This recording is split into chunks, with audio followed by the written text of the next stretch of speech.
Centro de Innovación y Conocimiento. Índice catedrático.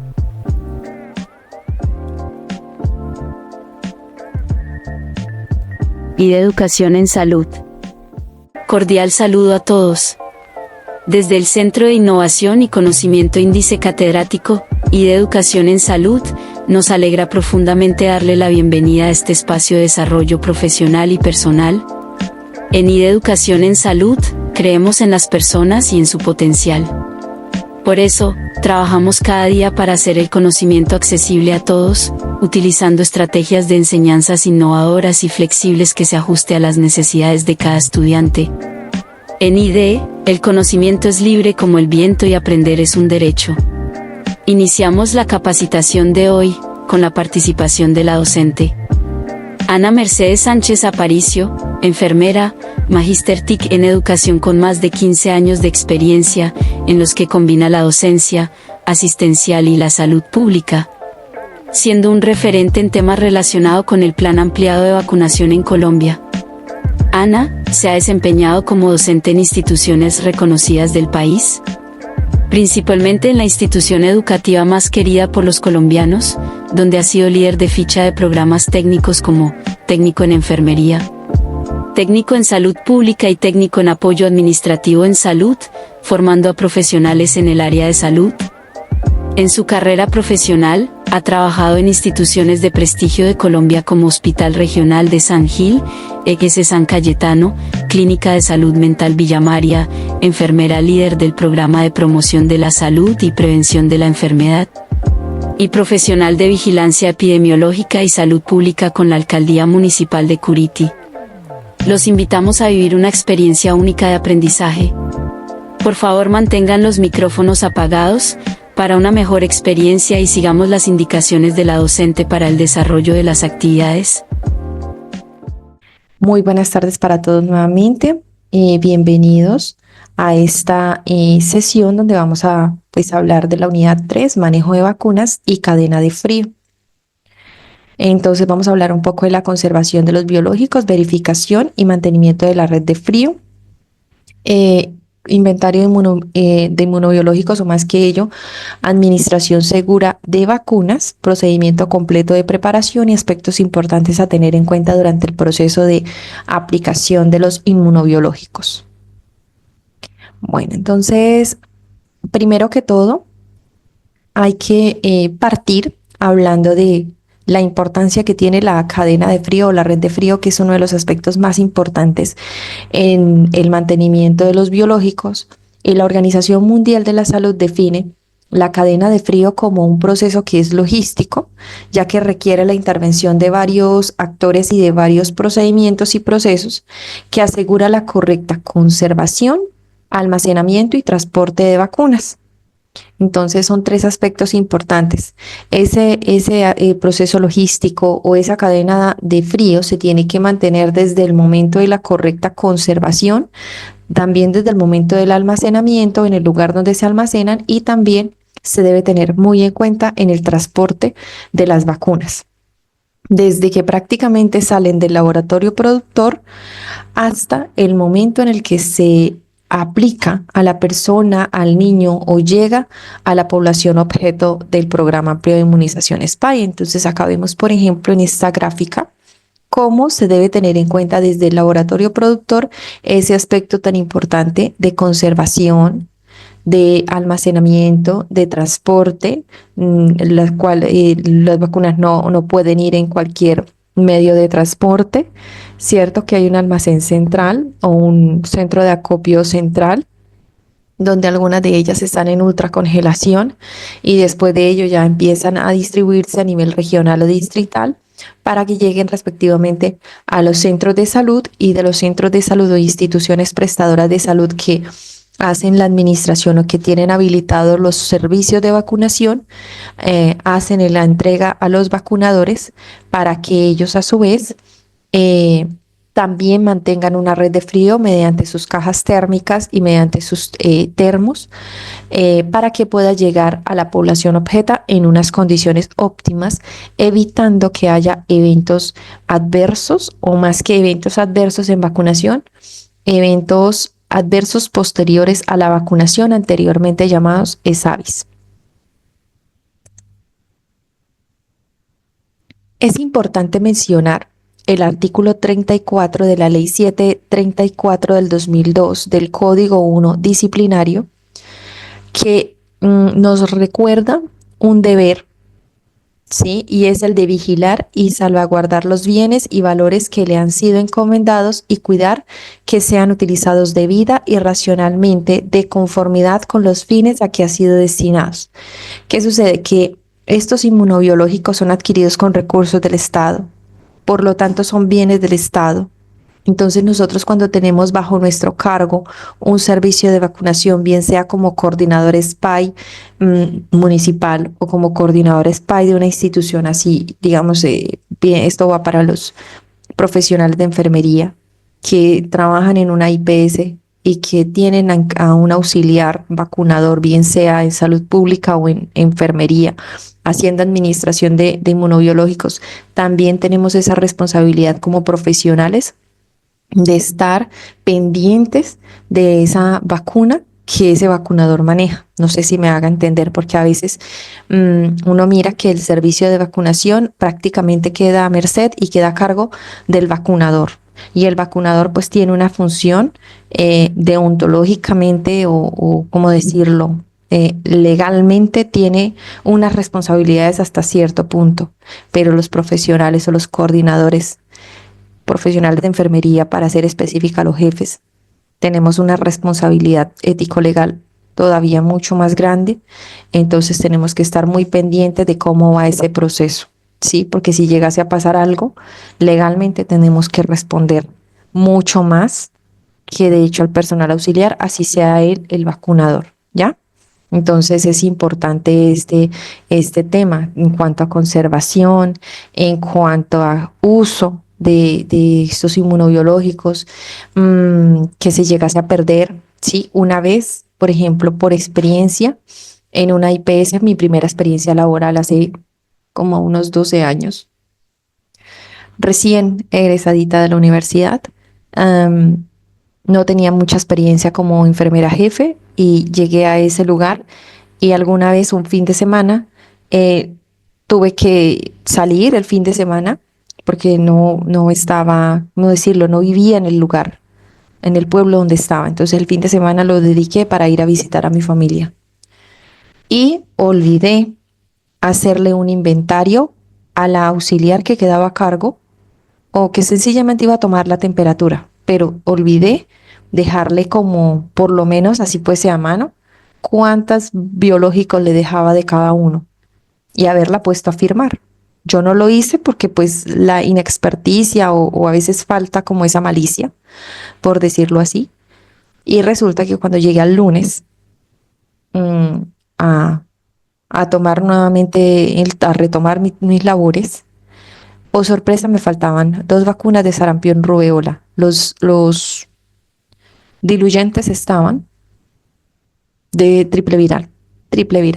Los diluyentes estaban, pero las vacunas otras no estaban. ¿Mm? Entonces se perdieron. Nadie supo nada, no se supo nunca nada y adivinen de quién era el problema. Entonces, todo esto también lo avala una ley, una norma. Entonces, hoy lo comento a ustedes acá para que ustedes que están aprendiendo, que están, digamos, en este momento educándose sobre el tema, lo tengan en cuenta. Porque pues realmente uno no quisiera que estas cosas le pasen a alguien más en realidad. A mí me pasó, pues puede ser que ustedes sean mucho más precavidos que yo, pero a veces uno cree que todo el mundo actúa de buena fe, pero digamos que afortunadamente en ese caso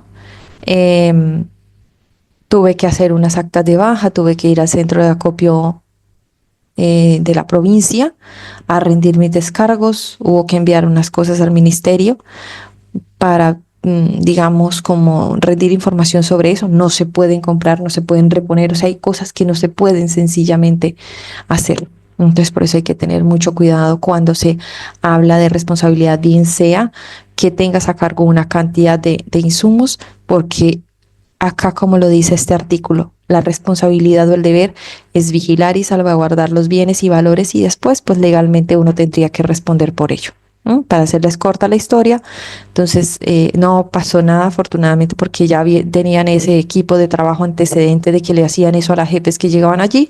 Afortunadamente no me abrieron ningún proceso disciplinario, pero si no hubiese sido así, si no hubiese tenido antecedentes, probablemente hubiese tenido hasta un problema con el tribunal de enfermería o alguna cosa así por el estilo. Ustedes saben cómo es ese tema como tal. Listo, entonces ahí para que tengamos en cuenta ese tipo de aspectos. ¿Qué más es importante tener en cuenta? Entonces ahí como después de recordarles esa parte de la normatividad, que es importante tener en cuenta. Que en red de frío no se puede almacenar el biológico en cualquier refrigerador o en cualquier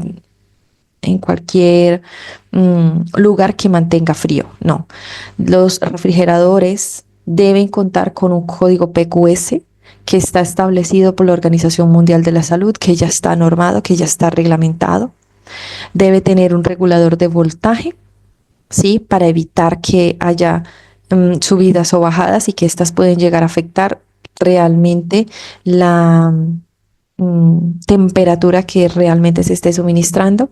Debe contar con una base metálica móvil y la ubicación de ese refrigerador debe estar a 15 centímetros de la pared y también si hay algún otro equipo cerca debe mantener esa distancia de 15 centímetros. Estos refrigeradores horizontales se les debe realizar una limpieza mensual. Hace muchos años se utilizaban las neveras horizontales. Ya hoy día creo que ya no, ya hoy día, a no ser de que sea algún lugar muy remoto, pero en Colombia todos los municipios tienen refrigeradores horizontales y ya dentro de las dotaciones a las instituciones hospitalarias tienen los refrigeradores horizontales que pues recomienda la norma con su respectivo código PQS, que es un código que habilita estos refrigeradores para almacenar biológicos. En cuanto al talento humano, que lo hemos tocado desde la primera sesión del curso, es importante tener en cuenta la norma de competencia laboral, ¿sí? Bueno, uno, pues que las personas que estén, vuelvo a recordarlo, manejando vacunación, deben tener dentro de sus requisitos y dentro de la carpeta y dentro de los documentos que deben tener en el servicio de vacunación cuando se les llega a hacer una, mm, una verificación por parte del municipio o departamento, es que tengan ahí el certificado, bueno, la hoja de vida del vacunador, más el certificado de curso de vacunas, más la certificación de la norma de competencia laboral. Pues también para refrigeración, también manejo de sustancias refrigerantes y aceites en sistemas de refrigeración como tal. Entonces hay normas que también aplican en la parte de la competencia laboral que debe tener.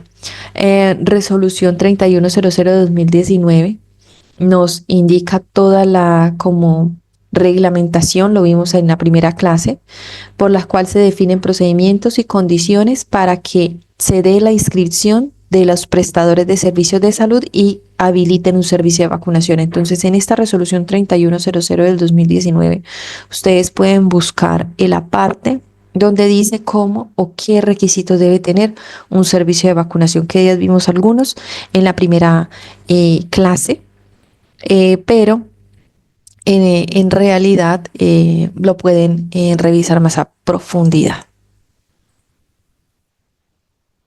Hola, Genis Fernández, bienvenida. Bueno, asimismo, dentro de la red de frío es importante tener en cuenta que para cuartos fríos, cuando se cuente con más de 10 refrigeradores, se puede gestionar la instalación de un cuarto frío. Se debe tener equipo principal y equipo de respaldo por si de pronto llegase a fallar. Se debe contar con cortina plástica para el ingreso. Los cuartos fríos deben estar aislados con poliuretano de alta densidad en todas las superficies y deben tener estanterías plásticas para el almacenamiento. No se recomienda las estanterías de metal porque ellas pues generan humedad, oxidación y no permiten una fácil limpieza. A nivel de la parte de higienización y sanitización es un poco más complejo, mientras que el plástico es mucho más amigable con estos procesos. Bueno, tenemos también otros insumos importantes. Entonces tenemos en la red de frío em, termómetros y termohigrómetros. El termómetro es el que va obviamente dentro del refrigerador, ¿cierto? Y el termohigrómetro también nos permite mirar cómo está la humedad, cómo está la temperatura, nos permite también mirar eh, cuáles han sido las temperaturas máximas durante X tiempo, la temperatura mínima durante X tiempo, y el mirar temperaturas máximas y mínimas me permite a mí determinar que durante ese tiempo el biológico no haya estado expuesto a temperaturas por debajo de los 2 grados o por encima de los 7 grados. Termos y cajas térmicas. Entonces acá vemos una imagen. Otro de los insumos importantes, ellos también deben contar con un respectivo código PQS.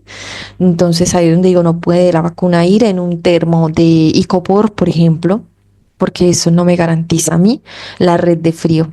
Puedo estar generando un daño a la vacuna, y pues si la llego a administrar así, le puedo generar una APV a la persona o al niño que se le suministre el biológico. Entonces es importante que seamos responsables con el tema del mantenimiento de la red de frío cuando de transporte de biológicos o de vacunas estamos hablando.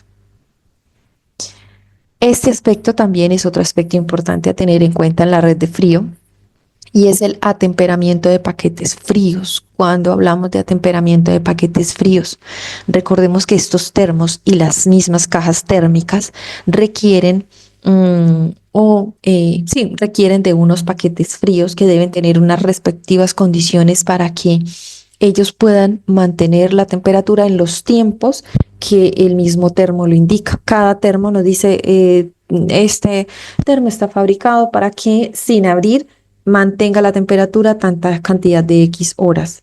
Pero eso depende también de cómo nosotros preparamos los paquetes fríos, cómo realizamos el proceso de atemperamiento, que es el término correcto cuando hablamos de esto. No es el descongelamiento de las pilas, o bueno, son los paquetes fríos realmente técnicamente hablando. Entonces, ahorita les voy a mostrar un videíto que es del Ministerio de Salud, de cómo ellos hacen el proceso de recomendación de atemperamiento, y vamos pues obviamente también a retroalimentar sobre eso que vamos a ver. Entonces, primero es importante tener en cuenta retirar los paquetes fríos del congelador. Ahorita también en los servicios de vacunación se tiene la ventaja de que algunos ya tienen un congelador específico para pilas, así como hay un refrigerador horizontal para vacunas. Ya instituciones que cuentan con solo el refrigerador para contener ahí X cantidad de pilas, porque con las neveras horizontales realmente el congelador que estas manejan es muy pequeño, entonces realmente la cantidad de pilas o de paquetes fríos que se pueden mantener son muy pocos, y en caso, por ejemplo, de una em, activación de plan de contingencia por que la red de frío no se fue la luz, bueno, X o Y situación que pueda ocurrir. Mediante la activación de plan de contingencia, probablemente las pilas existentes ni siquiera muchas veces alcanzaran para una, eh, ahora se me olvidó, termo y para una caja térmica. Entonces sí es importante que ya hoy día en los centros ya también manejan aparte un solo congelador para mantenimiento de paquetes fríos. Entonces se retiran esos paquetes de ese congelador. Generalmente cuando se retira el paquete del congelador, este puede estar entre -5 grados centígrados a -20 grados centígrados. Entonces eso es importante tener en cuenta esas temperaturas, porque si de pronto llegamos a exponer una vacuna a esas temperaturas directamente, estaría dañándose el biológico. Entonces es importante tener en cuenta eso para lo siguiente que vamos a hablar. Paso seguido, se debe ubicar los paquetes fríos sobre una mesa de acero inoxidable hasta que aparezcan las primeras gotas de agua en su interior. Eso es importante visualizarlo. Y más que visualizarlo, no es que de pronto yo quiera acelerar el proceso abriendo la llave del servicio de vacunación y pongámoslas ahí al chorro, porque es que hoy tenía que llegar a las 7, tenía que llegar faltando, el punto de vacunación se abre a las 7 de la mañana, entonces llegué a las 7 y ya está el primer niño afuera esperando aplicación de vacuna y no lo puedo dejar ir. Entonces, a veces por el afán terminan acelerando el proceso. ¿Y qué hace esto? Hace que ese paquete frío no me mantenga la temperatura durante el tiempo que nosotros esperamos que me dure durante el día. Estaríamos haciendo un proceso de manera incorrecta. Entonces, se recomienda que se haga el proceso. El personal de vacunación tiene que llegar temprano a hacer ese proceso de atemperamiento de los paquetes fríos. Entonces, eso es la primera tarea que se tiene que llegar a hacer al punto de vacunación. Llegar, ingresar, toma de temperatura, ¿cierto? Aunque ya algunos también centros de vacunación ya manejan temperaturas digitales que se van registrando de manera automática, pero sin embargo ya es costumbre y siempre mirar máximas, mínimas y temperatura actual para mirar pues cómo estuvo durante ese último tiempo. Y ahí sí hacemos el proceso también de ubicar las pilas para hacer el proceso de atemperamiento, o hago el atemperamiento y me voy a hacer el proceso de toma de temperatura, máximas, mínimas y ambientes, ¿sí? Ahí digamos que cada quien distribuye, o sea, se organiza como puede. Pero sí es importante el atemperamiento, no acelerar ese proceso. No, nunca acelerar ese proceso que metiéndolo debajo del chorro del agua. Soy enfática en ello. Al ver que ya efectivamente aparecen las gotas de agua, las primeras gotas de agua en su interior, generalmente uno puede girar la pila o el paquete frío y uno va a ver en la parte interna que el agua se mueve. O sea que ya hay un proceso interno de que ya se mueve la agüita. No mucho tampoco al punto de descongelarlas. Es que sude realmente. Se debe hacer una adecuada limpieza o secado. Se debe secar la humedad externa y que quede sequito el paquete por la parte externa para poder organizar el termo según la capacidad y la necesidad de paquetes fríos que este requiera o para el cual fue diseñado. Como lo podemos ver acá en la imagen, ahorita lo vamos a ver en el video de una manera mucho más clara. ¿Sí? Porque posteriormente se va a ubicar la canastilla plástica que debe evitar el contacto directo. Entonces, por eso enfatizaba acá en la temperatura en la cual estaban esos paquetes fríos congelados, -5 y -20. Si yo pongo una vacuna en contacto directo con esos paquetes fríos, la voy a dañar. Por eso es importante mantener estas rejillitas, esas canasticas que me aíslan y evitan que la vacuna entre en contacto directo con las pilas. Entonces, si han visto ese tipo de prácticas de manera incorrecta, pues es momento de corregirlo porque para eso están en este momento aprendiendo el proceso. ¿Ya? Entonces acá lo vimos en la imagen.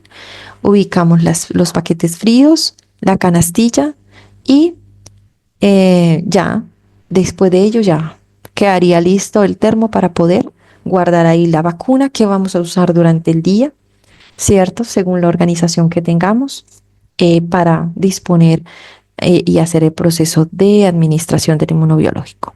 Bueno, acá está el video, vamos a ver si me reproduce desde acá. Listo, parece que sí. Me confirman si se escucha.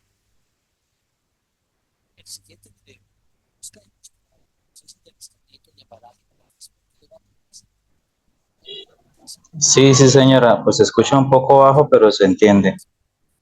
¿Sí se escucha? Para esto, es necesario contar con paquetes fríos de agua Mejor. que deben ser almacenados en equipos de congelación previa al alistamiento. Estos paquetes deben poseer tapa rosca para permitir el cambio del agua de su... Carol dice que no escucha. ¿Las demás personas escuchan? Espérame. Sí, espérame un momento y vuelvo a compartir. Sí, un pequeño detalle había olvidado. Ya. Había olvidado darle compartir sonido. Puede ser por eso. Tranquilos.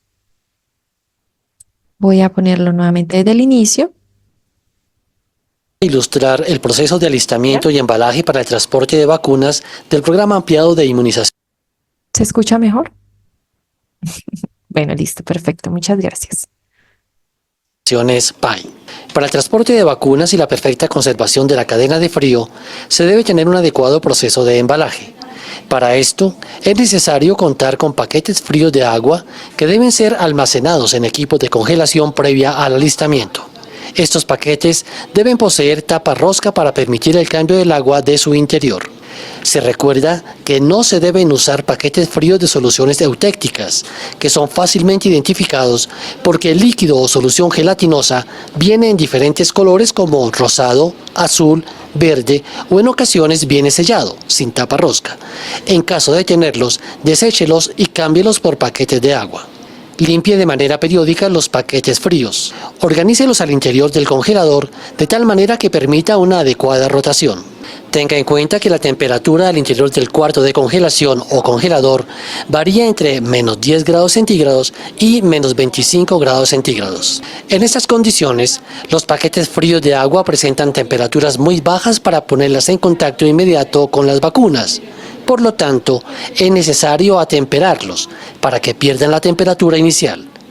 Recuerde que la temperatura del termo nunca debe estar por debajo de los 0 grados centígrados. Para el procedimiento de atemperado, deje reposar los paquetes fríos sobre la mesa de acero inoxidable hasta que se derrita en forma natural la capa de escarcha que se ha formado sobre el paquete y que dentro de él aparezcan las primeras gotas de líquido. Para corroborar su estado, agite el paquete hasta escuchar que el agua se mueve. A continuación, seque la humedad externa. El lugar donde se realice este alistamiento debe cumplir con todos los lineamientos nacionales de infraestructura y debe ser un ambiente limpio y climatizado. Una vez se cumplan todas las recomendaciones, los paquetes fríos pueden ser ubicados al interior de los termos o cajas térmicas que deben contar con código PQS. Al interior de los termos o cajas térmicas, por lo general encontrará las instrucciones de cómo realizar el correcto embalaje de las vacunas. También se identifica la cantidad y la capacidad de los paquetes fríos a emplear. No modifique estas condiciones poniendo paquetes fríos de tamaños diferentes o en cantidades inferiores. Luego organice las vacunas en su interior, en el empaque secundario y selle adecuadamente la caja o termo. Recuerde que para el transporte de los biológicos se recomienda emplear una camioneta, vehículo o buseta climatizada. Dentro de los avances en cadena de frío en Colombia, se está fortaleciendo el componente de transporte por medio del uso de vehículos refrigerados para el traslado de vacunas.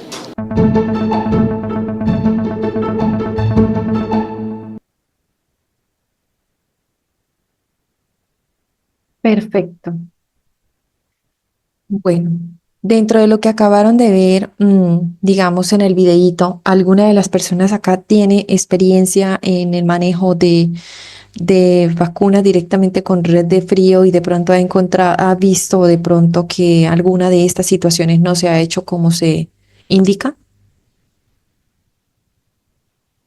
¿O todo en orden? Buenas tardes, profe. Me llamo Carlos Suárez. Yo Sí. estuve en lugar de prácticas. Bueno, pasé por vacunación y vamos a ver que en ese momento la profesora sacaba ¿cómo se le llama?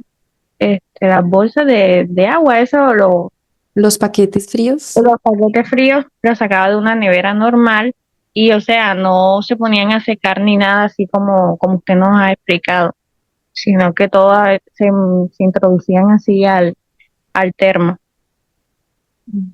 Pues no, miren, ya saben que no se debe hacer ese proceso porque una de las cosas que de hecho el mismo ministerio recomienda es que la vacuna no puede estar, como lo dice ahí, a 0 grados porque estaríamos haciendo un proceso de congelación, ¿sí? Entonces, por eso es que se debe hacer el atemperamiento para que la temperatura de congelación del paquete disminuya y cuando pongamos este paquete en el termo, pues estén las condiciones y la temperatura adecuada y vayamos a evitar dañar el biológico. Entonces, miren que sí pasa.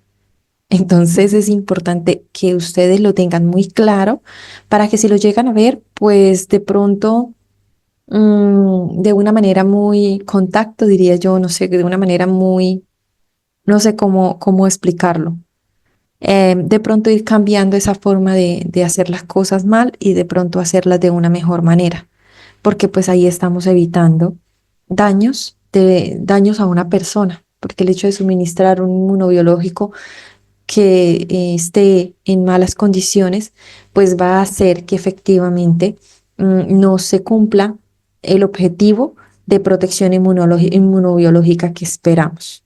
Entonces, mira que sí pasa y eso era lo que quería saber, si efectivamente eh, dentro de si efectivamente dentro de los procesos de pronto uno acá habla en el proceso formativo y uno no sabe realmente en el hacer si efectivamente las cosas se estén haciendo así, así de bien. ¿Qué es lo esperado? ¿Listo? Em, no sé si hay alguna otra experiencia diferente a la de Isabel. Bueno, chicos, pues resulta que cuando una de estos biológicos o cuando, por ejemplo, al hacer la verificación de la red de frío, es decir, al mirar si las temperaturas, es decir, llegamos a las 7 de la mañana o antes a nuestro punto de vacunación y empezamos a mirar cómo estuvieron las temperaturas máximas, cómo estuvieron las temperaturas mínimas y encontramos una variación significativa, tenemos que reportar esa situación, ¿cierto? Ese biológico no lo podemos suministrar, ¿ya? Y esos biológicos requieren algo que se llama la prueba de agitación. Entonces yo quiero que ustedes vean este videíto. Yo sé que es un poquito larguito, pero yo no sé si me confirma alguien si ha visto algo acerca de la prueba de agitación, sabe por qué se hace ese proceso y qué es lo que sucede con una vacuna cuando pierde su red de frío, o no hay ningún problema en que lo veamos. Y siempre No, yo nunca había escuchado sobre eso. listo, entonces. En un momento. Y ya les comparto para que ustedes vean cómo es ese proceso de prueba de agitación. O sea, no es que el hecho de decir, ay, se perdió la red de frío, entonces como se perdió la red de frío, entonces ese biológico no lo podemos aplicar. No, eso hay que hacerle algo que se llama la prueba de agitación. Entonces, ya les comparto para que veamos este videito y ustedes aprendan un poquito más. Este es de la Organización Mundial de la Salud, pero explica muy claritamente y así ustedes lo van a entender mucho mejor. Me confirmen si están visualizando ya.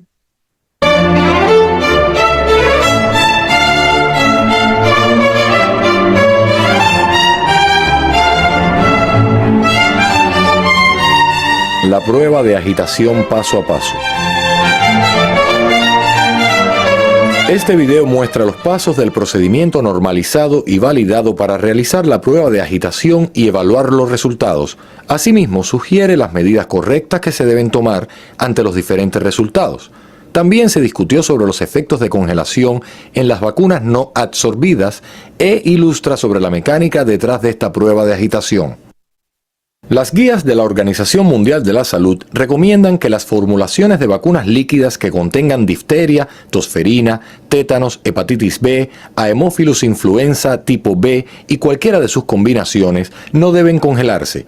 La congelación de estas vacunas con coadyuvantes alumínicos provoca la pérdida de potencia y en consecuencia puede afectar la inmunogenicidad protectora en los vacunados. Cuando se sospecha la congelación de una vacuna, la prueba de agitación es la única que se puede realizar para establecer si las vacunas han sufrido daño por la congelación y no deben usarse. Cuando se realiza correctamente, la prueba de agitación produce resultados 100% fiables y válidos. Su sensibilidad y especificidad han sido verificadas por la Organización Mundial de la Salud y confirmadas en un 100% tanto por el estado de congelación como por la microscopia de contrastes de fases.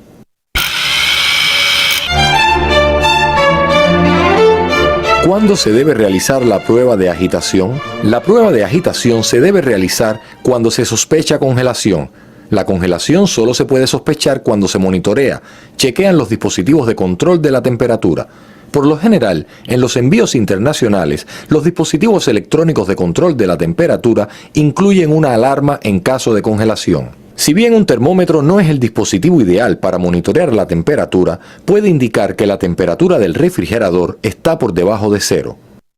Asimismo, el sistema de alarma del centro de almacenamiento puede advertir a los funcionarios responsables sobre la congelación.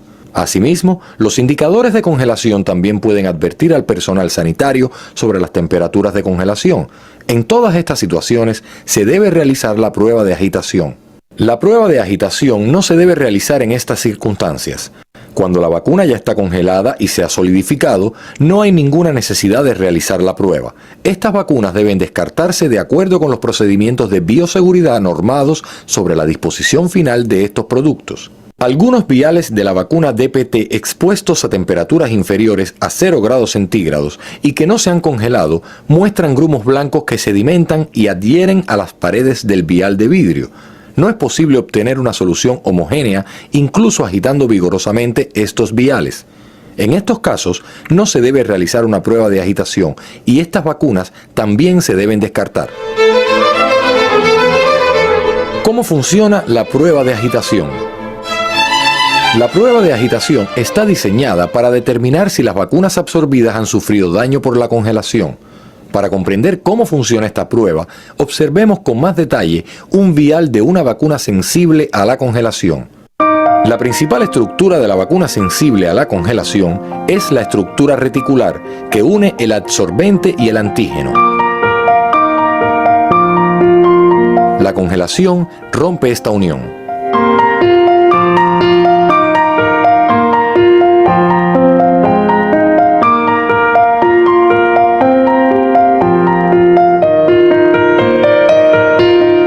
El adsorbente separado tiende a formar gránulos que se vuelven más pesados y más grandes. Después de agitar el vial, los gránulos se depositan gradualmente en el fondo. Esta diferencia estructural también se puede observar mediante la microscopía de contraste de fase. Después de la agitación, la sedimentación ocurre más rápido en un vial de vacuna que se ha congelado que en un vial del mismo antígeno y lote y del mismo fabricante que nunca se ha congelado. Esto tiene que ver simplemente con la física. Una solución con partículas pesadas sedimenta más rápido. De lo que se trata la prueba de agitación es de observar velocidad de sedimentación de un vial sospechoso y compararla con la de un vial que ha sido expresamente congelado para usarlo como vial de control. Paso a paso, ¿cómo realizar la prueba de agitación? La OMS ha elaborado una guía práctica estándar para realizar la prueba de agitación, que también se puede usar como lista de verificación. Los pasos descritos en esta guía deben seguirse cuidadosamente. El primer paso para realizar la prueba de agitación es preparar un vial congelado como control. Tome un vial de la vacuna del mismo tipo y número de lote como la vacuna que usted quiere probar. También debe ser del mismo fabricante. Si hay más de un lote sospechoso, se debe preparar una muestra congelada de control para cada lote, y cada lote debe ser comparado con su muestra de control. Este vial debe marcarse claramente como congelado. Coloque el vial en el congelador del refrigerador y déjelo allí de un día para otro, hasta que su contenido se solidifique completamente. El vial de control ya está listo. Deje que se descongele. No caliente el vial. Puede tenerlo en las manos para que se descongele más rápido. Una vez que el vial de control se descongela, todo está listo para realizar la prueba de agitación. A modo de demostración, en este video usaremos dos viales de prueba. Tome los viales sospechosos, que son los viales de prueba, y sosténgalos en una mano junto con el vial de control que ha sido previamente congelado. Agite todos los viales vigorosamente durante 10 o 15 segundos. Coloque los viales en una superficie plana, uno al lado del otro, y comience la observación continua hasta que finalice la prueba. Debe usar una fuente de luz adecuada para comparar las velocidades de sedimentación de los viales. La mayoría de las veces, un sitio cerca de una ventana es ideal. Si los viales tienen etiquetas grandes que ocultan su contenido, colóquelos al revés y observe la sedimentación en el cuello del vial. Avanzaremos el video para que usted pueda observar la diferencia en un periodo más breve. La prueba de agitación puede tener dos resultados. Si la sedimentación de los viales de prueba es más lenta que la del vial de control, esto significa que el vial de prueba no está dañado por la congelación y puede usarse con seguridad. Si la velocidad de sedimentación es similar en ambos viales o si la sedimentación en los viales de prueba es más rápida que en el vial de control, esto significa que la vacuna ha estado congelada y se dañó. Veámoslo nuevamente. La sedimentación de la vacuna que se halla a la izquierda del vial de control se está produciendo a una velocidad similar a la que se observa en el vial de control. La vacuna ha estado congelada y ha sido dañada por la congelación. El resultado es una vacuna no apta para su uso. La velocidad de sedimentación de la vacuna que está a la derecha del vial de control es más lenta que la del vial de control. Esta vacuna no se ha congelado. El resultado es una vacuna apta. Todas las vacunas dañadas que resultan no aptas se deben descartar y no pueden usarse. La prueba de agitación requiere paciencia. Si no está seguro que existe una diferencia entre las velocidades de sedimentación, debe esperar y seguir observando hasta que esté seguro. Por esta razón, no hay un tiempo definido para los resultados vacuna no apta y vacuna apta en la prueba de agitación. Un trabajador de salud puede decidir que el resultado es vacuna no apta en, digamos, 2 minutos, mientras que otro trabajador sanitario podría otorgarle al mismo vial un no apto en 5 minutos. Si todos los trabajadores de salud observan pacientemente la velocidad de sedimentación, independientemente del tiempo que lleva a tomar la decisión, diagnosticarán correctamente el vial de prueba. En cualquier lugar, cuando se sospecha congelación, la prueba de agitación es el único instrumento disponible para confirmar si los viales sospechosos se pueden usar o no. La prueba de agitación ha sido validada por la Organización Mundial de la Salud y su especificidad y sensibilidad es del 100%. Permite identificar correctamente todos los viales congelados y no congelados mediante la comparación con un vial de control. Todo lo que usted debe hacer es seguir las instrucciones de la guía práctica.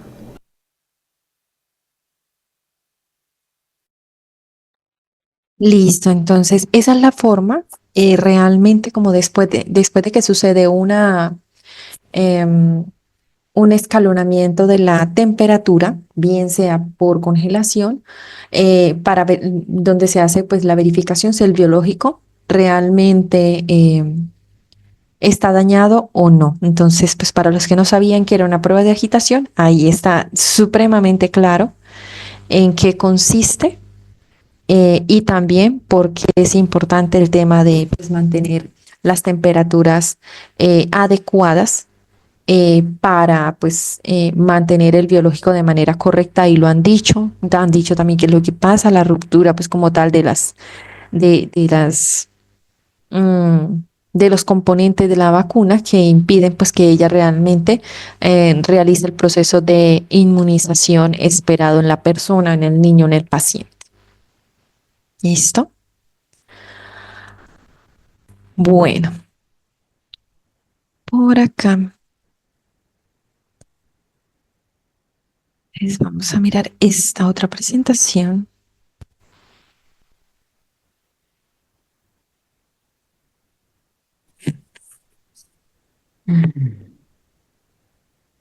Listo. ¿Alguna pregunta?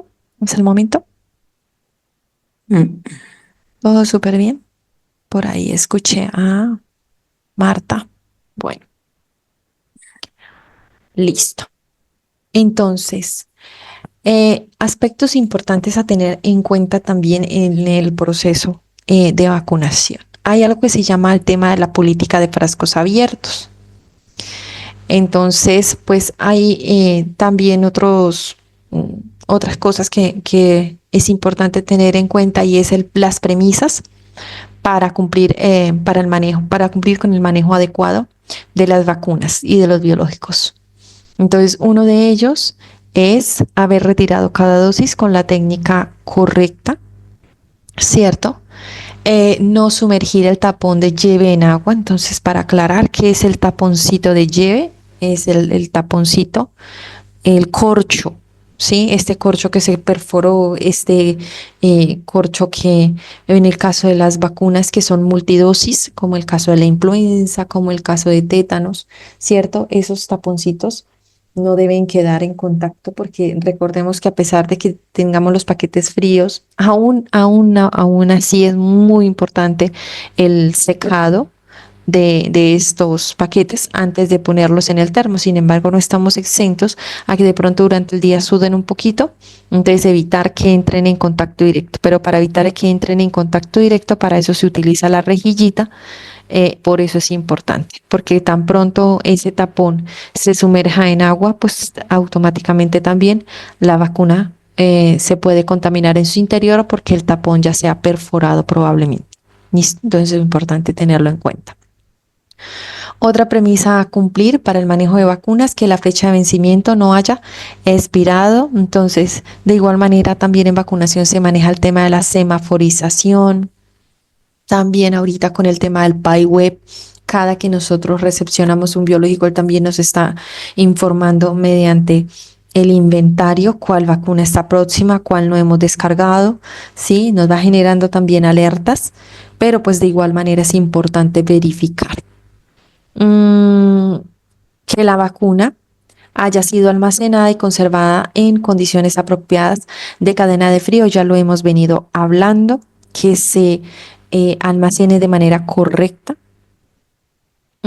Otras premisas a cumplir para el manejo de vacunas, que se haya rotulado el vial con la fecha de apertura. Entonces, hay frascos que tienen una política, hay vacunas que tienen una política de frasco abierto, ¿sí? En horas o en días. Entonces es importante que se marque la fecha y la hora en que se le dio apertura al mismo. ¿Listo? Frascos de vacunas líquidas multidosis que no están reconstituidas pueden ser utilizadas durante máximo 21 días a nivel intramural, y para el extramural los sobrantes se deben desechar después de terminada la jornada laboral. ¿Listo? Entonces, algunas de las que no son reconstituidas, entonces tenemos la DPT, toxoide tetánico, el difterico, influenza, hepatitis B. Entonces, estas vacunas que no son reconstituidas, ellas pueden durar o demorar un poco más de tiempo por política de frasco abierto. ¿Qué significan no reconstituidas? Que no vienen con polvo liofilizado y que no requieren el ingreso o, sí, ingresarle de pronto solución salina o un líquido o un reconstituyente o un diluyente como tal. No sé si me haga ahí entender para los que no conocen el término. Entonces, hay unas vacunas que vienen varias dosis, pero que no requieren no requieren una preparación, sino que ya vienen las dosis, 10 dosis, 20 dosis, ejemplo, 6 dosis, ¿sí? Y no requieren ninguna preparación, sino que ya viene ahí el líquido para esa dosis. Esas que no requieren reconstitución pueden demorar un poco más de tiempo por política de frasco abierto. Mientras que las multidosis que requieren reconstitución, es decir, que requiere ponerles solución salina o alguna solución dispuesta por el laboratorio para la preparación, estas deben descartarse después de 6 horas de haber sido reconstituidas. Es que el término, a veces nosotros hablamos de dilución, pero dilución no es el término. Para vacunación, cuando hacemos este proceso, se llama reconstitución. La dilución cumpliría o aplicaría en el caso en que de pronto se seque reconstituir, lo quisiese llevar a 10. Ahí sí haría una dilución. Pero ahorita ahí el término es reconstitución. Entonces deben descartarse después de 6 horas de haber sido reconstituidas, el tiempo estipulado por la casa productora o al finalizar cada sesión de vacunación, prevaleciendo el descarte, también lo que ocurra primero, ¿ya? Entonces, Eso es importante tenerlo en cuenta. Ejemplo de ellos, la vacuna de BCG requiere reconstitución, la de sarampión rubéola requiere reconstitución, fiebre amarilla, otro ejemplo que requiere reconstitución. Por eso en algunos centros de vacunación se cita a los niños que requieren esa dosis de fiebre amarilla un día específico, que ese día se hace apertura del frasco, que de hecho se reconstituye, viene multidosis, viene para 10 dosis. ¿Mm? O un poco más, depende del laboratorio productor que tenga disponible en el momento, viene una cantidad de X de dosis, entonces se hace pues como manejo de, de que se cite a las personas para que no se pierdan el biológico. Bueno, técnica de administración de vacunas y uso adecuado de jeringas, entonces, primero, la dosis según el esquema, eso es importante. Que vaya a administrar la dosis según el esquema que tiene la paciente, el niño, que utilicemos el diluyente adecuado. Cada vacuna tiene un diluyente. Ya, entonces no es que, partí este diluyente, eso pongámosle de este otro que hay. No, diluyente para cada vacuna, el laboratorio productor lo designa. Jeringa y aguja adecuada, ayer lo veíamos cuando vimos el esquema que les hacía énfasis y de hecho en el quiz, ahí que en ese jueguito de preguntas que hicimos, a veces nos confundíamos que la vía subcutánea, de pronto cuál jeringa iba, cuál aguja iba, ¿sí? Entonces es importante tener en cuenta dentro de las técnicas de administración que la jeringa y la aguja sea la adecuada para la vía de administración. El sitio de administración adecuado, ¿sí? Si es en el bracito, en el deltoides, que sea en el deltoides, sino de pronto en un área diferente, que terminemos dañándole de pronto el nervio al niño y generándole un EAPV. Lo mismo cuando se va a hacer aplicación de vacuna en el vasto externo, ¿sí? Tener en cuenta el sitio de la administración de manera correcta. La vía de administración, si es subcutánea, que no me vaya a quedar intramuscular, si es intramuscular, que no me vaya a quedar subcutánea, si es intradérmica, que no me vaya a quedar subcutánea. Tener en cuenta la vía de administración porque cada biológico tiene, digamos, esa vía porque así lo requiere para su proceso de absorción. Entonces, no es que esa aguja viene tan larga, entonces pongámosle una corta y le queda la vacuna entonces subcutánea y después se le hace un absceso o un proceso que no es el adecuado y cómo se responde o queda con una inmunización inadecuada. Entonces, yo les decía a mis estudiantes cuando rotábamos por vacunación, si dice intramuscular, tenemos que utilizar aguja de 23. Que es que se ve muy larga. La vacuna se debe administrar intramuscular. Y así lo dice. Entonces, entonces no le introduzco la aguja completa. Bueno, hay situaciones de situaciones, a no ser de que sea un caso de desnutrición muy extremo. Pero si es intramuscular es porque la vacuna requiere que esté en esa vía de administración. Bueno, eso es importante, también lo aprovecho para aclararlo de una vez. El intervalo mínimo. No, es que bajé hoy y resulta que la vacuna la tiene pasado mañana, es que pasado mañana es que cumple los 6 meses. No. Hay unos intervalos mínimos y ya están establecidos en un esquema y hay que esperar los tiempos. No, es que yo probablemente la otra semana no bajo, entonces es mejor que me la aplique antes. No, eso no existe en vacunación. Se administra en los tiempos que son, porque hay unos intervalos. ¿Listo?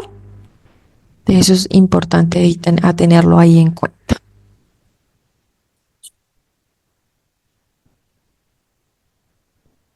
Manejo de jeringas autodescartables. Entonces, en vacunación ahorita en Colombia se está manejando mucho el tema de las jeringas AD, las autodescartables. Entonces es importante tener en cuenta que estas son las recomendadas por la Organización Mundial de la Salud, que fueron adquiridas para el país a partir desde el año 2012. Estas jeringas no permiten la aspiración. Entonces, otro aspecto importante a tener en cuenta en vacunación. Pero es que siempre me han dicho que es que en enfermería aprendí que tocaba aspirar, que porque si perforé un vasito, entonces, bueno, si perforó un vasito, entonces tienes que volver otra vez a apoyar. Bueno, respetable. pero en vacunación no se puede aspirar, porque si tú aspiras, queda bloqueada la jeringa y al quedar bloqueada la jeringa, tú no vas a poder introducir el líquido y va a ser una dosis que vas a perder de biológico. Bueno, que quede claro eso. En vacunación no se aspira porque para eso yo debo conocer anatomía y debo conocer efectivamente el sitio adecuado para la aplicación de una vacuna intramuscular, si es subcutánea o la vía como tal. Bueno, entonces por eso las jeringas que vienen ahorita son autodescartables. Hay vacunadoras que no les gusta ese tipo de jeringas, les gusta más las de empatar. Bueno, no, prefiero no opinar sobre qué pienso al respecto, pero el programa amplio de inmunización SPY envía jeringas AD, autodescartables, que ellas se realiza el llenado de los 0,5 que voy a suministrar de solución, pero no puedo aspirar porque si llego a pinchar y llego a tratar de aspirar, se bloquea inmediatamente y no me va a dejar poner la solución. ¿Listo? Las que tienen la experiencia no me dejan mentir que así es. Y lo mismo, pues cuando se está haciendo el llenado, también es importante hacerlo con seguridad, porque si no también, pues vamos a dañar el procedimiento. De pronto eso es lo que no gusta, pero es cuestión de práctica, por eso se requiere que para estos procesos se vaya adquiriendo esa experiencia. Limpieza del sitio anatómico a inyectar. Bueno, ahí en mi experiencia he visto muchísimas formas de limpieza. Entonces ahí está marcado con un lapicero en forma de espiral que la limpieza debe ir del centro a la periferia. He visto algunas que ponen el algodón y le dan casi la vuelta así. Realmente es preferible hacer la limpieza del área. Hago una buena asepsia, aseguro una buena asepsia y listo. Entonces, solo se limpia lo visiblemente sucio. Para ello, se debe realizar con dorunda de algodón previamente seca, humedecida en agua limpia. Ah, eso es lo otro. En vacunación no utilizamos alcohol. Y he visto, alguna vez me fui a una jornada de vacunación, ¿dónde está la solución salina? No, con alcohol. Santo Dios. En vacunación no se usa eso. Se utiliza solución salina para hacer la limpieza del centro a la periferia. Si me sale el algodón visiblemente sucio, nuevamente utilizo otro húmedo y hago el mismo proceso hasta que me salga limpio y listo. Eso es todo. Hago una buena asepsia con solución salina. No se utiliza alcohol porque pues me puede generar un efecto secundario en el momento en el que administre la vacuna. Me pueden activar el inmunobiológico, bueno, en fin, hay muchas premisas frente al tema. Pero lo que sí está claro es que el mismo PAI, la misma Organización Mundial de la Salud lo dice, se hace limpieza con solución salina o agua estéril. Y del centro a la periferia. Recordar la importancia de los momentos para lavarse las manos. Antes de tocar a un paciente, antes de realizar una tarea, después del riesgo de exposición a fluidos corporales, después del contacto con el paciente y después también del contacto con el entorno del paciente. En vacunación, el lavado de manos. En vacunación, de hecho, tampoco se usan guantes a menos de que yo tenga alguna herida muy visible, pero el lavado de manos siempre, siempre. Me llegó una nueva persona para vacunar, lavado de manos, ¿cierto? Seguido a ello, la preparación del biológico y voy al paciente. ¿Listo? Eso es importante tenerlo en cuenta. Sobras, recordar el paso a paso. Creo que con COVID todo el mundo supo cómo lavarse las manos y ahorita pues es algo muy a tener en cuenta. Entonces recordar Los insumos se debe realizar con algodón y agua estéril o solución salina. El algodón debe mantenerse en un recipiente de acero inoxidable con tapa. El algodón sobrante debe cambiarse diariamente. El agua estéril debe mantenerse en un frasco debidamente tapado y marcado con la identificación, fecha de cambio. Recordemos que esto se debe cambiar cada 24 horas. Ubicar el área de aplicación del biológico, humedecer la torunda de algodón, ubicarla en el lugar de aplicación, limpiando del centro a la periferia, observar la torunda si sale sucia, realizar el procedimiento nuevamente, como lo dije anteriormente, las veces que sea necesario, hasta que quede completamente limpia. Secar con algodón o dejar secar. Depositar el algodón en su respectiva bolsa de desechos o de bioseguridad.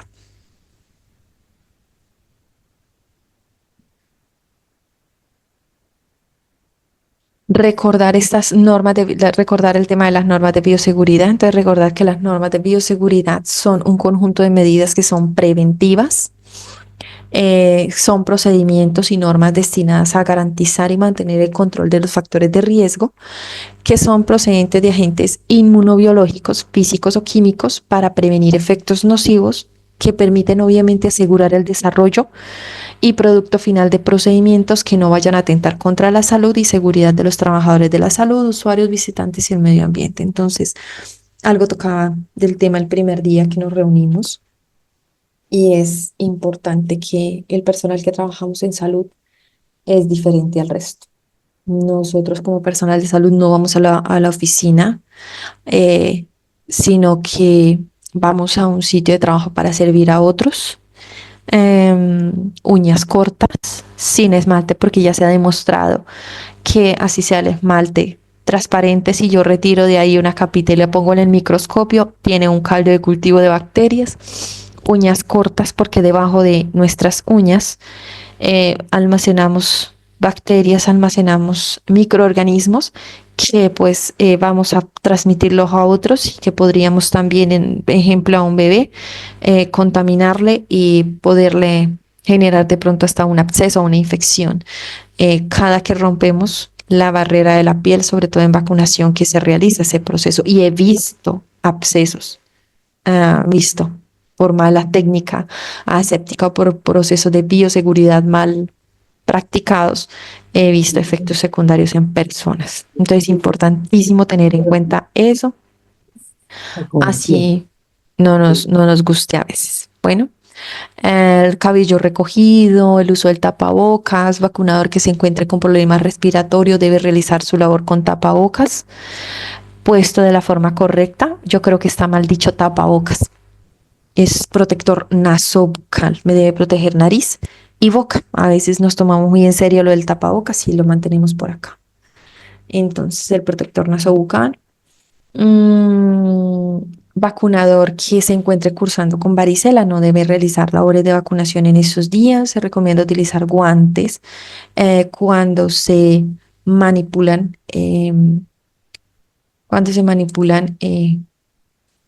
algunos biológicos como fiebre amarilla y polio, pero pues lo ideal es que utilicemos todas esas normas de bioseguridad durante los procesos. Con las agujas, ¿qué precauciones importantes a tener en cuenta? Nunca empatar las agujas con sus capuchones después de haber sido utilizadas o refunde las agujas.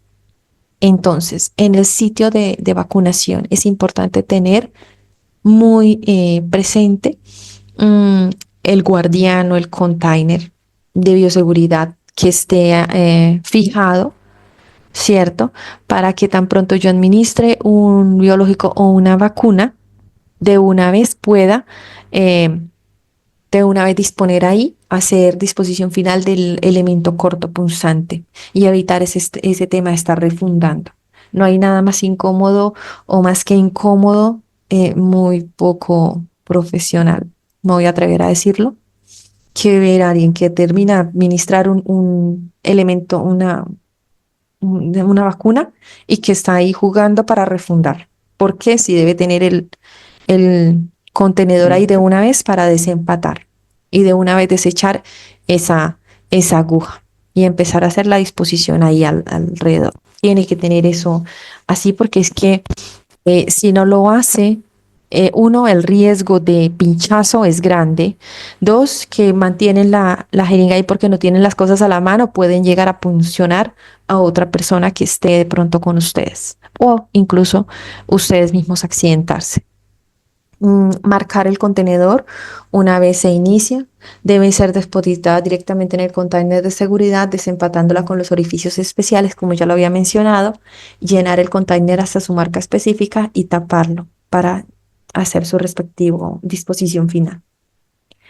Jeringas por contener restos de fracciones vivas, muertas o atenuadas de virus y bacterias deben ser desechadas como material contaminado y dispuestas para su incineración, por lo tanto son elementos de bioseguridad que deben ir en bolsa roja. Y nunca dar a los niños las jeringas para jugar, ni a sus padres para otros usos. Entonces, regáleme la jeringa para que él juegue en la casa al enfermero, a la enfermera, al médico. No, prohibido porque ustedes saben que ahí hay fracciones, partículas proteicas de virus y bacterias y ya eso está contaminado. Bueno. Mm, Principales enfermedades que están en mayor riesgo de adquirir en medios hospitalarios: sarampión, hepatitis B, influenza, rubéola, varicela.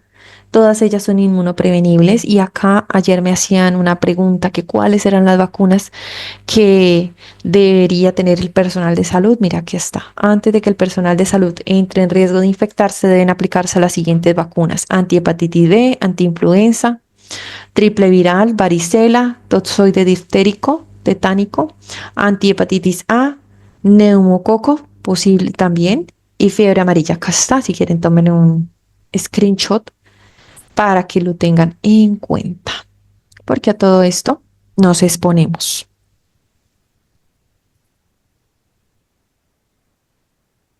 Bueno, vías de administración de inmunobiológicos, precauciones, sitios de aplicación, equipos e insumos. Entonces, vías de aplicación, ya sabemos, según lo que vimos ayer del esquema, tenemos vías de administración subcutánea, intramuscular, ¿cierto? E intradérmica. Entonces, esas son las tres vías de administración. La intradérmica se aplica entre la epidermis y el tejido subcutáneo en un ángulo de 15 grados. Acá vemos en la gráfica el ejemplo. Debe quedar esta pápula. Listo. Se logra cuando la aguja está paralela a la piel y con el bisel hacia arriba se hace y se forma esta pápula con el líquido que por dosis se suministra. La vía subcutánea, entonces, se aplica debajo de la piel en el tejido celular subcutáneo en un ángulo de 45 grados. Ya, entonces acá vemos cómo se realiza el procedimiento: pellizcar el tejido subcutáneo para evitar una inyección intramuscular, insertarla en un ángulo de 45 grados respecto a la piel, retirar. Bueno, era solo lo que les decía. Esto es para una inyección que no sea vacuna, pero en vacunación nunca se aspira. ¿Listo? Entonces va en ángulo de inserción de 45 grados respecto a la piel y se suministra la solución. ¿Listo? Para que quede en tejido subcutáneo, no puede quedar en músculo. Para eso, en vacunación, las jeringas tienen un tamaño ya específico de las agujas, del largo de la aguja, para que pues quede en tejido subcutáneo. Intramuscular se aplica en el tejido muscular a través de la piel en un ángulo de 90 grados.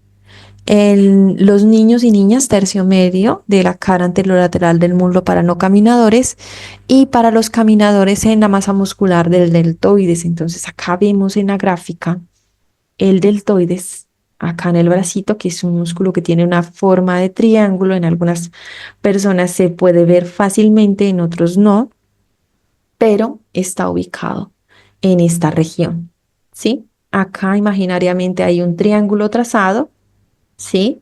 Y debe quedar en la mitad.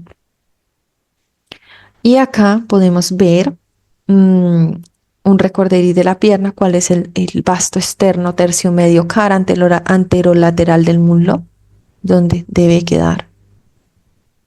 ¿Listo?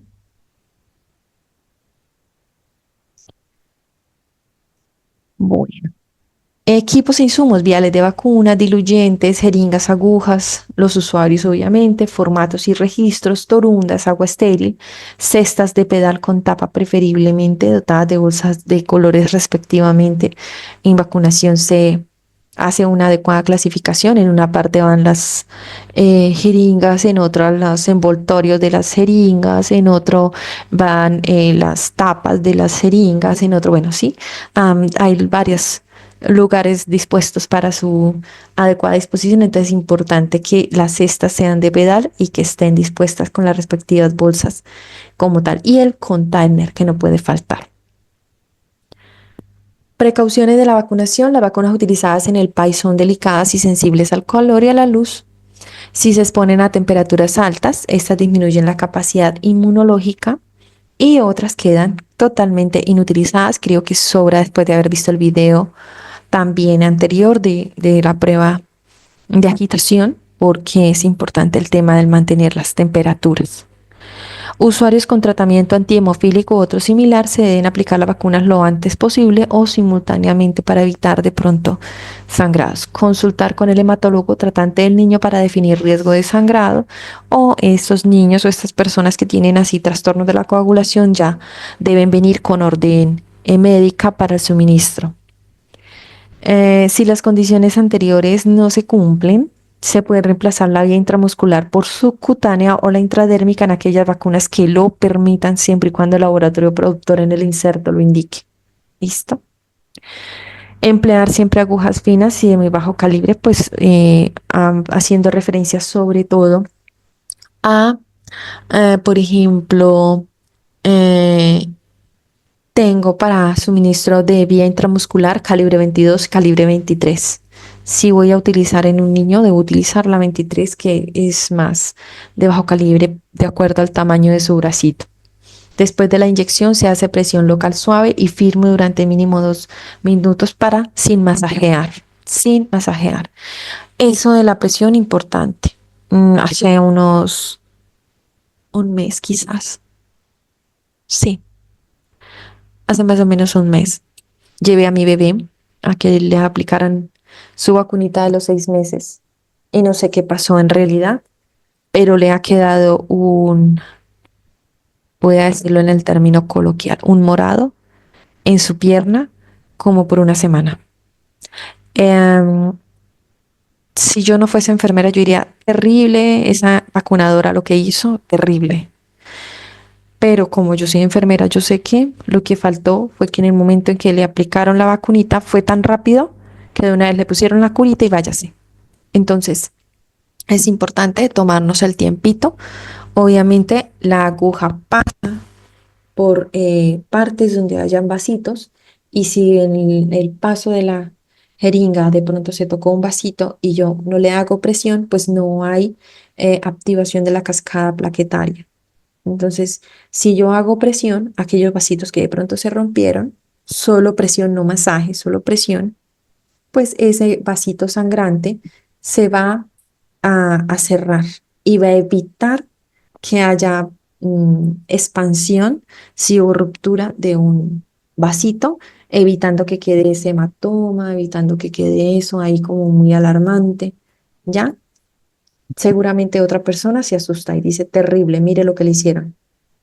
Pues sí, de cierta manera, claro que me sorprendió bastante porque no se veía bonito esa pierna con ese moradito. Entonces es importante hacer presión local suave y firme durante ese tiempo, o puede ser que quizá menos, pero hay que tratar de tomarnos el tiempo. Cuando de vacunación se trata, tomarnos el tiempo. Cada paciente merece su tiempo.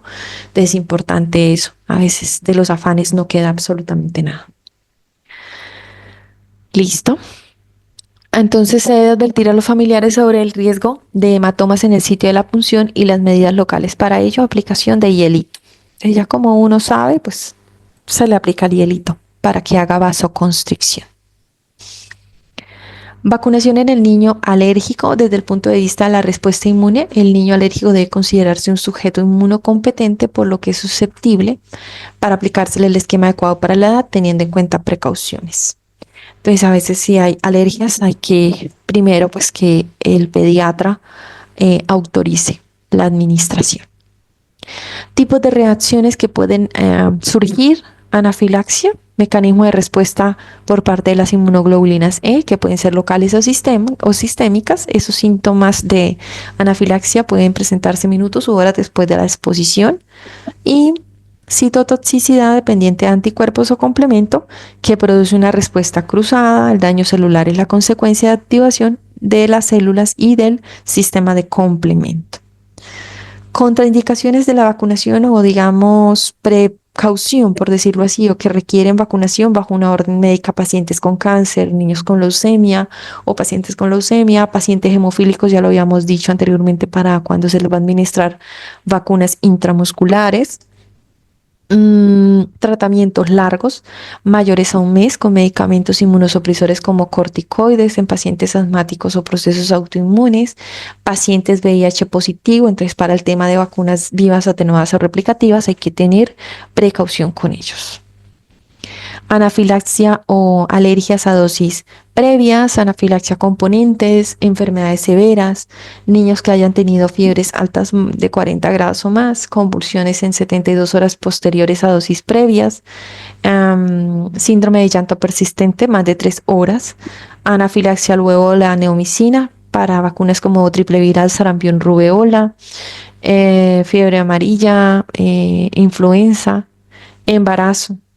¿Cierto? No todas las vacunas se pueden aplicar. Pacientes que no tienen timo o timectomizada, no se les puede suministrar fiebre amarilla. ¿Listo? Entonces, eso. Para ir cerrando y finalizando, entonces recordar el tema de las normas de bioseguridad nuevamente. Agujas, nunca empatarlas con sus capuchones después de haber sido utilizadas. Depositarlas directamente en el container, desempatándolas por los orificios especiales. Llenar el container hasta la marca específica. Tapar el container cuando se termine la jornada. Entonces acá, importante tener en cuenta que las jeringas, por tener restos de fracciones vivas o muertas, deben estar en bolsa roja.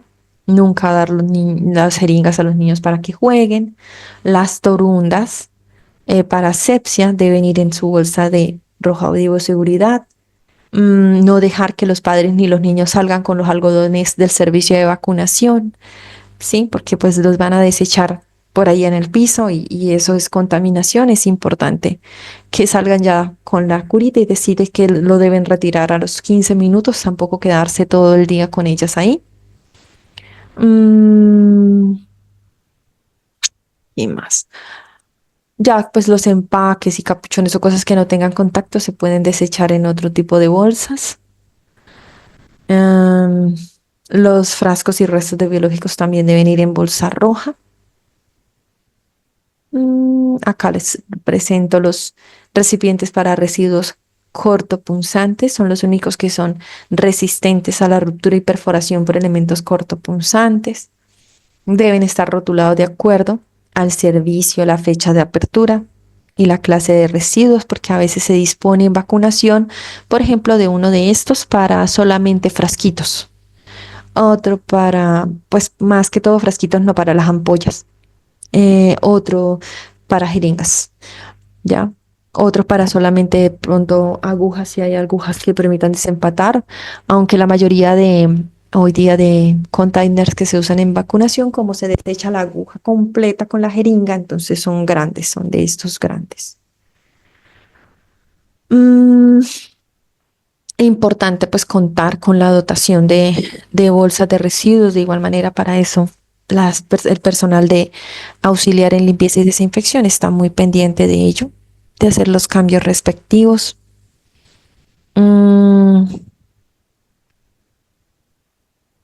Listo. Yo creo que eso básicamente, listo. Eso básicamente de apoyo por el día de hoy. ¿Alguna duda, alguna pregunta sobre todo este recorderis? Helen.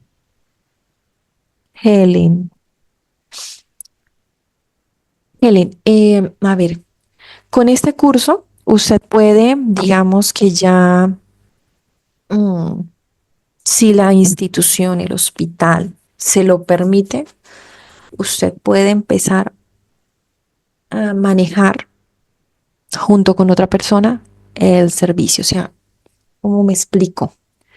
Lo ideal es que la persona que maneje servicio de vacunación tiene que tener la certificación en la norma de competencia laboral. Lo había explicado creo que el primer día, de pronto Helen no estaba. La norma de competencia laboral es una condición, es un requisito que pide tanto la Secretaría de Salud Departamental como los centros de acopio para que una persona maneje el punto de el servicio de vacunación. Pero para la persona acceder a la certificación de norma de competencia laboral, debe inscribirse a la convocatoria que hace el SENA. Creo que ahorita, por ejemplo, por parte del Centro Agroturístico por San Gil, la jefe Edi está haciendo convocatoria a personas que quieran certificarse en la competencia, pero para las personas para que uno cumpla ese requisito, tiene que tener una certificación de que ha laborado 6 meses en el servicio de vacunación. Entonces, Helen, si el hospital donde estás te da la oportunidad de ir empapándote del tema de vacunación, es decir, ir trabajando de pronto a la par con la persona que está certificada, que está encargada, porque muchas veces así lo hacen las instituciones. Empiezan a poner personal auxiliar en salud a la par para que se vayan formando, vayan mirando cómo es el proceso. Y después de llevar 6 meses le hacen una certificación para que ellos puedan presentarse al SENA, presenten una prueba de conocimientos. Después, esa prueba de conocimientos, después de que la hacen, la certificadora, la persona del SENA va hasta el sitio de vacunación o acuerdan un lugar en la que te mira cómo hace el procedimiento con una persona y te evalúa. Después te puntúa y ya te generan una certificación que tiene una validez y te va a decir es nivel intermedio o nivel avanzado. Y eso tiene una vigencia de 2 o 3 años dependiendo de cómo esté el proceso. Entonces, para estar en vacunación es importante tener el curso, pero no solamente el curso, sino también la certificación en la competencia laboral.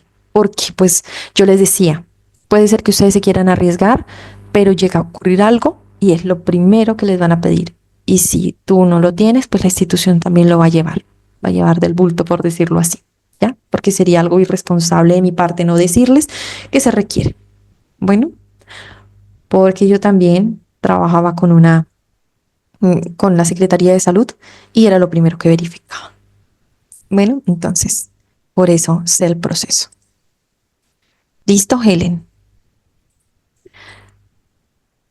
¿Ha quedado claro? Sí, señora, muchas gracias. Con gusto. Listo. Bueno, ¿alguna otra pregunta? Bueno, chicos y chicas, entonces el día de hoy, pues otro poquito más del tema de vacunación, algo así a vuelo de pájaro decimos, de rapidez, pero sé que les ha recordado cositas, les ha permitido retroalimentar y lo más importante, aprender. ¿Listo? Entonces, una muy buena tarde para todos. Mañana es la última sesión. Entonces nos vemos mañana muy puntuales y muy juiciosos como siempre y felicitaciones por sacar este espacio para ustedes. Siempre he dicho que los espacios de aprendizaje son ya mucho más personales, que permiten ese crecimiento personal. Entonces, una muy buena tarde para todos. Chao, chao. Queridos participantes, hemos llegado al final de esta enriquecedora capacitación en el Centro de Innovación y Conocimiento Índice Catedrático y de Educación en Salud. Quiero agradecerles profundamente por su compromiso y participación activa. Su dedicación no solo enriquece su aprendizaje, sino que también fortalece el propósito de nuestra misión brindar formación continua y de alta calidad que se adapte a las necesidades del sector salud y de la comunidad en general. Nuestra promesa es seguir innovando y ofrecer formación de calidad, garantizando que cada uno de ustedes esté preparado para enfrentar los retos de su profesión con excelencia y empatía. Estamos comprometidos a ser su aliado en este camino de formación continua. Su éxito es nuestra mayor satisfacción. Para temas académicos, capacitaciones, cursos y certificaciones, comunicarse al 321-316-2248. Gracias por confiar en nosotros. Los espero en nuestras próximas capacitaciones. Hasta pronto.